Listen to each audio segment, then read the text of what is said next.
Tēnā koutou katoa, ko Lesley Ferkins tōku ingoa. Hi everyone, my name is Lesley Ferkins and I am a professor in sport leadership and governance at AUT, Auckland University of Technologies. I'm actually based at the AUT Sports Performance Research Institute, which is a very cool research institute that coalesces around making a difference in the sports sector through a whole range of different research programs, whether it be sports science or organisational or coaching. So that's where I emanate from, and I am going to be talking about collaborative governance in sport.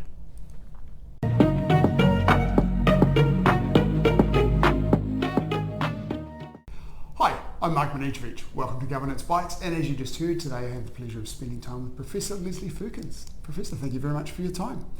I really appreciate your expertise in this because, as you say, you are a professor of sport. Your expertise or your direction of research is largely around sports management, right, and governance and stuff and management. So the topic of the day is around, as you said, collaborative governance. Can I start by asking you to explain what you mean by collaborative governance? Yeah, sure. And as you'll imagine when you're talking to an academic, what we'll say usually is that it's a contested term, which kind of just means, there's lots of different interpretations, and the word collaborative is not, it's a bit ubiquitous. There's collaborative, there's collaborations going on everywhere and in every sector and in every place. But we have decided to coin it and put it in the context of collaborative governance in sport, or in fact, more latterly, we've decided to call it collaborative sport governance, which for us, the people that have been researching in this area and looking at how this works, for us it is about organisations coming together to work in partnership in the governance context.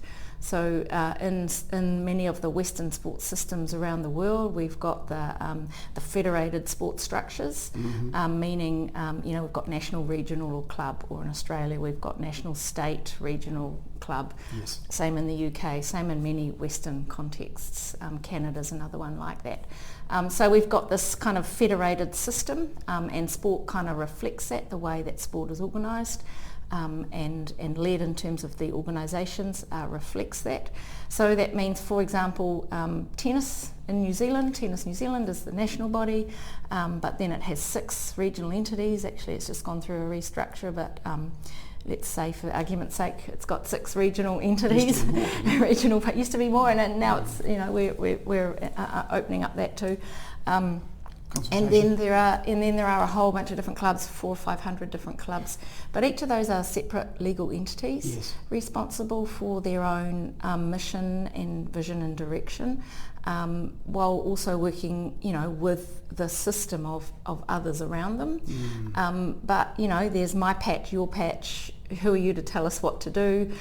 Kind of sentiments, and so the idea of collaborative governance is we might be separate legal entities and responsible for the governance of our own legal entity, but we certainly need to be doing that with a really close mind to the whānau that we sit within, which is the wider sport organisations. Right. So primarily they're around federated sport structures, not so much across codes. Yeah, that's how we've been researching and using it, and you could absolutely apply it in those other ways, but that's how we've picked it up and been using it. Right, that makes sense. What are the critical success factors for effective collaborative governance in the federated sports context? So, while collaborative sport governance, the way that we've been using it and kind of defining it and arguing for it and therefore promoting for the use of it, it essentially is trying to encourage the notion of let's work in partnership and together, but it also pushes back a little bit, albeit subtly, on the idea that we just need to collapse all of those different legal entities in one sport because there's way too many and we're all fighting. We actually collapse them all into one, and there just needs to be one national body that takes over and does everything.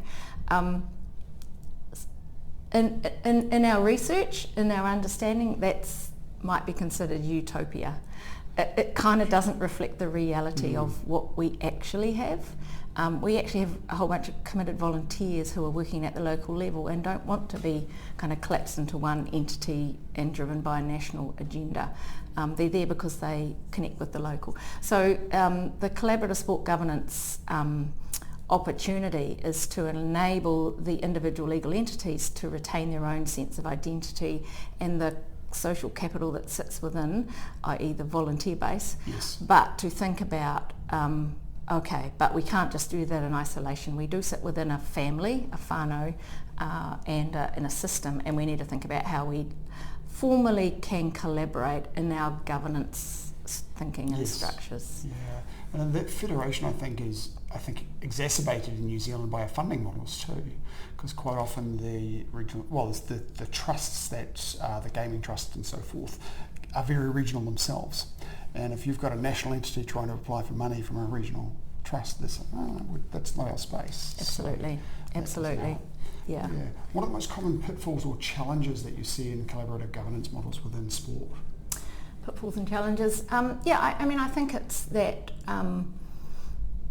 the arguments against it are that it doesn't progress and advance on the challenges that we faced in our patch protection behaviour. Yes. And so, if it's used as a way to just continue to stay strong and parochial and, push back against having to, be part of a family member, then, that is one of its pitfalls. Because the other side of that argument is the unitary system, the nationalised, centralised. But collaborative governance seeks to not throw the baby out with the bathwater. But there is some, how does that metaphor work? There is some bathwater that needs to be reduced or let go of, maybe the dirty bathwater. You, as one of those family members, you do need to figure out how you're going to work with the other family members. So you do need to not just think about your own patch and be parochial and consider your own organisation. You do need to think about yourself in relation to others. Yes. It's based on the premise that, together we can achieve more, which could be utopia, but seems pretty reasonable. Yes, absolutely. Over a decade ago now, maybe 15 years ago, I remember working in the sport area, doing a lot of courses with Spark as it was then, and meeting people from other sports on those courses, and one sport with which you're well familiar, talking about the parochialism of two of the entities were very, very strong and coming to the national governance level, fighting for what they wanted individually, and everyone else be damned. I think, are you noticing more of a movement away from those old representative structures of here's our president, here's our secretary, here's our treasurer, and here are the representatives from our various regions, which led to that kind of behaviour, right? Are we moving away from that now? Are we moving to proper board structures? Yeah, absolutely. And New Zealand Rugby was kind of one of the last bastions of that in its recent governance review. And, I think one of the things about collaborative governance that it seeks to not throw the baby out with the bathwater, and that it seeks to appreciate the value of the social capital of people who are so invested that they'll come, with their region or their club's best interests at heart, and they'll want to fight for that. So, that's also a value. But it's a value that can be a problem in the context of a broader system and networked approach. Over the years, that representative model of board appointments or board representation, if you like, has evolved, and now most national sport organisations have what we understood to be a hybrid composition. So we've got, roughly maybe between 40 and 60% either way of appointed people that sit on boards through a board appointments panel and a skills matrix, and the other half, or 60-40 kind of percentage, being those that might come from within the sport. And I say that very carefully. I don't say representatives of. They come from within the sport. In other words, they are there to think and act and offer the lived experience on behalf of their experience within the sport, and not from a particular region. Yes. But they may have come from a particular region, but they're there to help with the sporting knowledge Yes. Per se across the national landscape. And of course, we are moving to a model under the 2022 Incorporated Societies Act, where the majority of members of the board have to be members of the sport, right, or of the incorporated society. So that may impact that model, as you suggested. Yeah. Although it's not really that hard to become a member. No, that's true. And it's also, I think, quite often it's the flip side. It's trying to get board representatives who are not members to take enough interest in the sport to be involved, particularly in the minority sports space. To when you're trying to get skills and expertise and fresh thinking, it can be really hard to get them. And even the appointed ones tend to be members anyway. How do you balance the need for centralised strategic direction for the national body with the autonomy and the specific needs of those regional bodies? How do you make that work in collaborative governance? Balancing the need for centralised strategic direction with in the federated system, and I suppose that is, in a nutshell, exactly what collaborative governance seeks to do.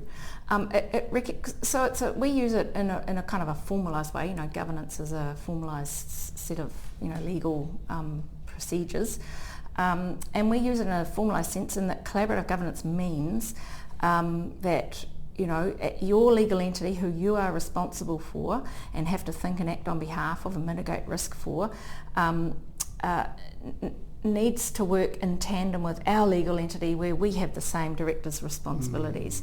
But in the middle there's an overlap for, there's a sweet spot where there are some things that we have common interest. So how can we, what is it that we can collaborate on? So one of the things that Tennis New Zealand did in its collaborative governance processes is first of all start with identifying the roles and responsibilities of each of the legal entities in the system. So the national body can do some really cool things in the long-term strategic direction side of things. The regions are really good at delivering events and tournaments and facilities. That's your patch, that's your strengths. So maybe the national body can take responsibility for the high performance policies, perhaps, or strategies. Yes. That kind of the roles and responsibilities and ways that we can work to our strengths and work with each other in different. So there's an element there of getting clarity of role of what's the national organisation there to do, and then what are the regional organisations there to do and the individual clubs there to do. That would be a huge part of it. And is there an element of streamlining the strategies? So for example, would you start with your national strategy and then cascade that down to the regional level and say, well, this is where we're going, what are you doing to support it? Very much so. And that's kind of been a push for some years now, and the national body has been responsible for trying to create, first of all, it was its own national strategy, and then, hey guys, do you like this? Would you like to use some of it? And then, more recently, I think cricket's been really good at this with Martin Snedden, New Zealand Cricket, one sport, trying to create, a strategy that is not for New Zealand cricket, but a sport for cricket in New Zealand. And making that distinction. And most NSOs now do tend to make that distinction so that their strategic process will be for the sport in the country. But there again, from a governance responsibility, the people that are sitting around the board also have responsibility for the organisation, for the board they're sitting on. So there is the national strategy that also needs to be for the national organisation, as well as the national strategy for the whole sport, that the national body would hope that the other regional entities would pick up. And that's the formalised collaborative governance process that those other entities formally agree to that national strategy. Right, that actually really nicely leads on to my next question, was about this conflict of duties. Because as you've said, if you're a director on an organisation, your duty is to act in the best interest of that organisation, not this group of organisations that are associated with you. So does that duty conflict, and how do you address that conflict of that need to, and looking back to 20 years ago when you had this parochialism and you had somebody that was voted on the national board from one region and then was out there waving the flag for their region and wasn't acting in the best interest of the organisation that was sitting on the board of. So this conflict exists. How do you overcome that? And we'd be naive not to think that wouldn't create some conflict, and it is important to recognise. And again, that's the essence of collaborative governance. It calls that out. It says you have to govern your organisation in the way that you see best fit, because that's your role and responsibility as a director of that organisation. But we are, I think I use the word family or whānau because it is a bit like that. You are a sister or a brother, but we have a common parent, or we have a common purpose, a common existence, a common mission. There are heaps of overlaps in our DNA. What are those things that we can collaboratively work together on, and what are the things that you need to call out as being non-negotiable in the best interests of your own organisation. If you think about a family as kids grow up and create their own families, yes. and the cascading effect of that, I think it's a helpful metaphor. I'm not sure whether you'll know the answer to this question because it's quite a legal one, but I'll ask it anyway in case you do. In the corporate world, what we'll often have with subsidiary structures is essentially permission in the constitution of the subsidiary to act in the best interests of the parent. Nice. Is there an equivalent of that? No, I haven't. You're right, I'm not the best person to ask that, but that sounds very cool, and I haven't come across that in the sport context. It'd be interesting to see whether it's possible. Nice. I'll have to look into that one. Make a note of that. Yeah, I'll get back on track. What role does communication and information sharing play in successful collaborative governance, and can you share an example maybe? It's a great question because it sits at the heart of this whole thing. It's all very well to talk in these terms and the principles of it, but it comes down to, okay, so how are we going to make this work on the ground on a day-to-day basis? And I think one of the reasons that collaborative governance can take hold, has taken hold, and has a bright future, is because of the way that we now had communication one-to-many. Back in the old days, I talking about Tennis New Zealand a lot. I used to work at New Zealand Tennis. It was in those days the other way around.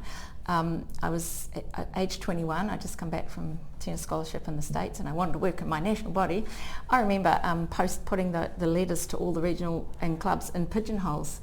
The snail mail stuff, right? So the way that we can now communicate one to many, and obviously all of the other communication mechanisms, mean that we can bring the idea of collaborative governance together, because it takes a lot of communication to make it work. Obviously face-to-face and relationships sits at the heart of that as well, not just... the technology is a double-edged sword, isn't it? Because yes, it's really easy to go out to everybody at once. It means that everyone's got full inboxes.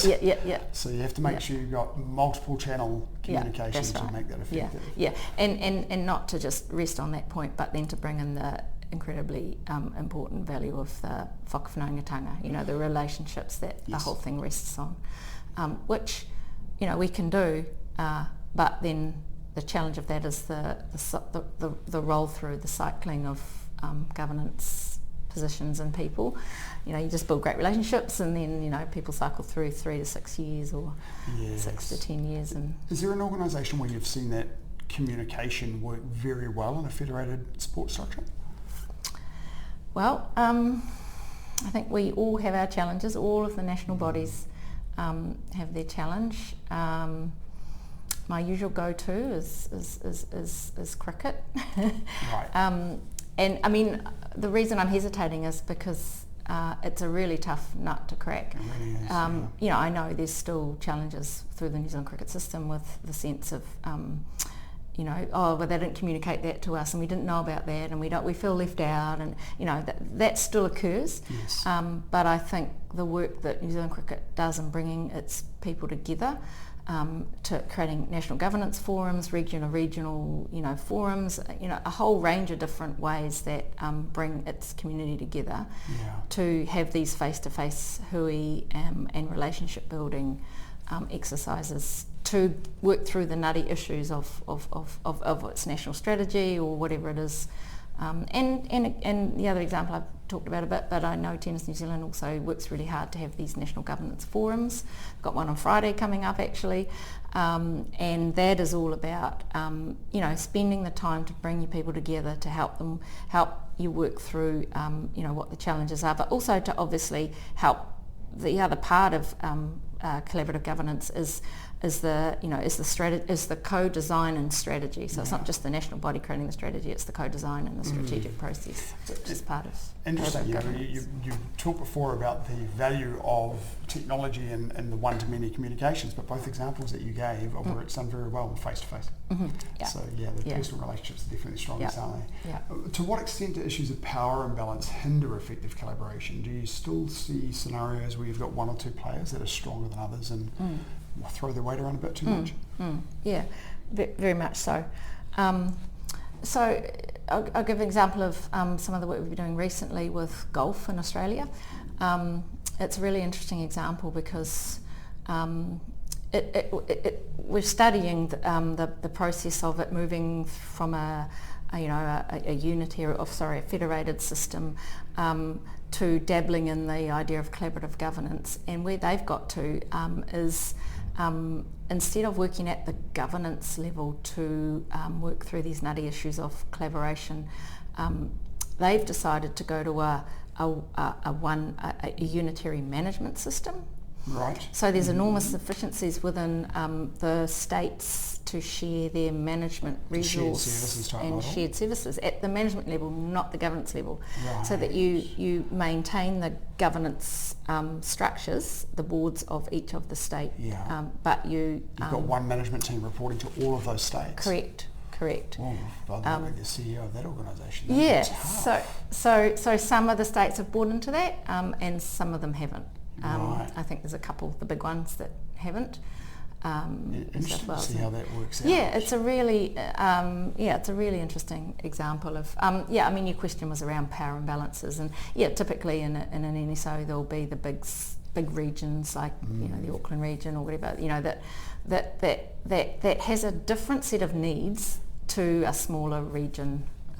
What sort of mechanisms can you put in place to get that balance back, to try and even that out? Yeah, nice question. I think in the experience of the sports that I've kind of watched and worked with and researched, it is all about the communication process of a shared mission and a shared purpose. So coming back to, we are actually a family and we have a common and shared DNA, we have a common and shared mission and purpose. So if we agree on that, how do we then move forward with the so everyone's paddling the walker in the same direction? Yeah. Well, just the sense of, so what was our shared purpose again? Yeah, because it's there. It's absolutely there. Yeah, very much. In sport, it's probably easier to find that shared purpose than anywhere else, right? Yeah. Of sport and charities in many cases. Yes. How does organisational and national culture impact collective governance? Oh, jeez. Question 8. Yeah. Save the best for last. It's pretty fascinating, Because the sort of work I do is research work, is action research. So it means that I'm in there with the national bodies, in many cases working with the board to, in this case, to move toward a collaborative governance model, or so we're studying it while we're doing it, while it's happening, and there's real insight, and you learn about the real deep challenges of these great ideas and what the enablers and what the barriers are. And for a while now, because I've worked with a range of different sports for a while now, I sort of have these kind of observations and hunches around the team sport versus the individual sport culture. And this is just kind of personal perspectives. It's not from a research point of view. But one of my hunches would be, I think the individual sport landscape is not as used to the idea of this collaboration, which is essentially, because I'm a tennis player. I grew up, in competition with that person across the other side of the net. My mission was to beat that person, and so this is a mindset that you create, and it takes a bit to reconsider the value sometimes of that that perspective. So that's just a hunch. So but it's a bit of a fun one from my point of view. But how does organisation and national culture impact collaborative? Hugely. You know what, I think you've said organisation culture, but one of the other things I've observed is how lucky we are to learn from Indigenous cultures. So I say Indigenous because I mean Māori and Pacific cultures in New Zealand. And, you know, my understanding is, you know, they're steeped in deep collectivism. Yes. Deeply understand the collective behaviours and relationships. And so we've got lots to learn in how those kinds of ethnic cultures, Indigenous cultures, can uplift and enhance the way that we might outplay our collaborative cultures and organisations. So Māori governance is a topic that I'm dying to dig into, and yeah, I'm looking forward to having somebody to talk to about that for those reasons. Yeah, one final question for you. What advice would you give to a new director of a sports organisation within that collaborative context, within a federated structure? I think I would, I think my piece of advice would be to value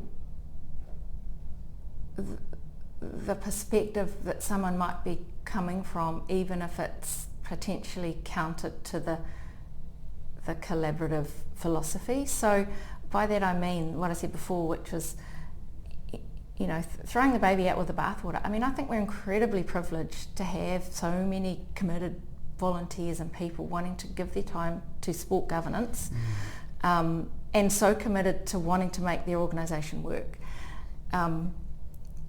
I think we should be valuing that. And so to come run roughshod over that by saying, oh yeah, you need to be far more nationally, you know, whatever it is in terms of, you know, talking down the parochial kind of representative mindset. Yes. Yeah, there's been issues with that, and yeah, we need to back off that, and yeah, we need to think about, you know, how we sit within the family of organisations, but to devalue that and not to appreciate the time and emotional connection that people feel to sport would be a mistake. So yeah, that would be my piece of advice. Cool. Lesley, thank you very much for your time. Really appreciated the conversation. Cool. I'll look forward to catching up again soon, talking on another topic, I think. And we'll see you next episode. Excellent. Thank you. Thank you for watching this episode of Governance Bites. We have more episodes on YouTube and your favourite podcast channel, where I interview directors and experts on various topics relating to boards of directors and governance.